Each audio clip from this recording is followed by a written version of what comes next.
इसका लीजे नाम। मात पिता गुरु अपना भई अलग पुरुष का नाम। शब्द विवेकी पारखी सिर माथे की मोर। एक कागा शब संतान मस्त कागा भई मस्त कागा अपनी अपनी ठोर।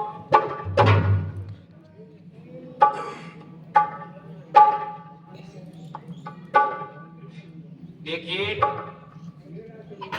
सत्संग जीवन में परिवर्तन लाता है, शांतिपूर्ण जीवन हो जाता है मनुष्य का। लेकिन जो सुनने में आता है उसको आचरण में जब तक हम नहीं डालेंगे, जब तक कुछ नहीं होने वाला है। गाने से होता है ना, सुनने से होता है, लेकिन आचरण में डालने से, जैसे गंगा स्नान से कहते हैं कि पाप कट जाते, तन उजड़ा हो सकता है, अंदर के जो बुरे विकार हैं वो केवल ज्ञान की गंगा में नहाने से ही दूर हो सकते हैं। और जब तक मनुष्य के विकार दूर नहीं होंगे उसके जीवन में शांति नहीं आ सकती, वे भले और बुरे की पहचान नहीं कर सकता।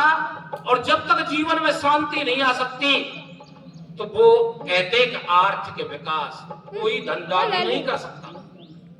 और जब तक जीवन में शांति नहीं है तो वो किसी न किसी से उलझन करता रहेगा, अटकता रहेगा। ऐसी स्थिति में उसका जीवन चिंताओं से घिर जाएगा और रात को उसको नींद नहीं आएगी। रात भर जागने के कारण उसका पेट भी साफ नहीं होगा। फिर धीरे धीरे उसके शरीर में गर्मी बढ़ जाएगी, उसकी भूख खत्म हो जाएगी, उसका चिड़चिड़ा स्वभाव हो जाएगा, अनिद्रा रोग हो जाएगा और बीपी हाई हो जाएगा, शुगर बढ़ जाएगा, अनेक प्रकार की बीमारियों को जन्म देगा। अतः शांतिपूर्ण जीवन जिए, विचार करके कोई काम करें,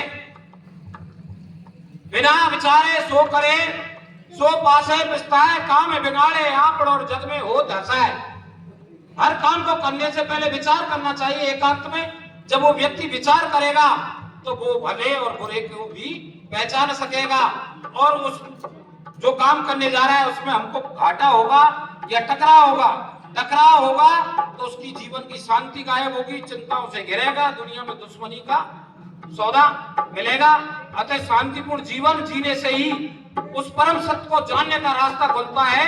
जब जीवन में शांति नहीं है, न तो उस सत्य को जान सकते हैं, न हमारा स्वास्थ्य सही रह सकता है, न हमारे घर का विकास हो सकता है।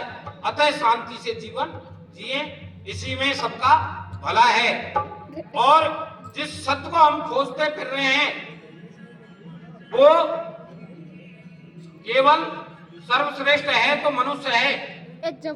इस सृष्टि पर हर जीव ब्रह्म का ही रूप है, लेकिन मनुष्य कर्म और भोग योनि दोनों में है। बाकी भोग योनि में आप कर्म भी कर सकते हो और भोग भी भोग सकते हो। अच्छे कर्म करेंगे तो अच्छा परिणाम पाएंगे, और बुरे कर्म करेंगे तो उसका दुष्परिणाम भुगतना पड़ेगा। तो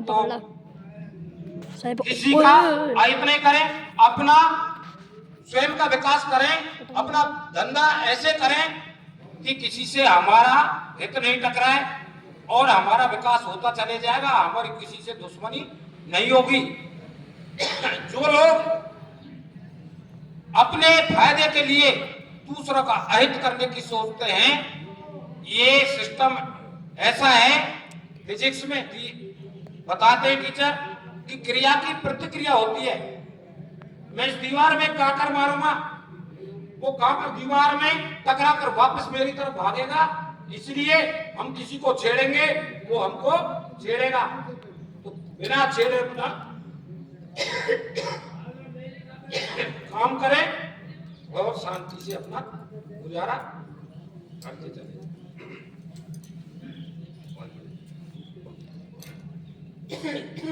बच्चा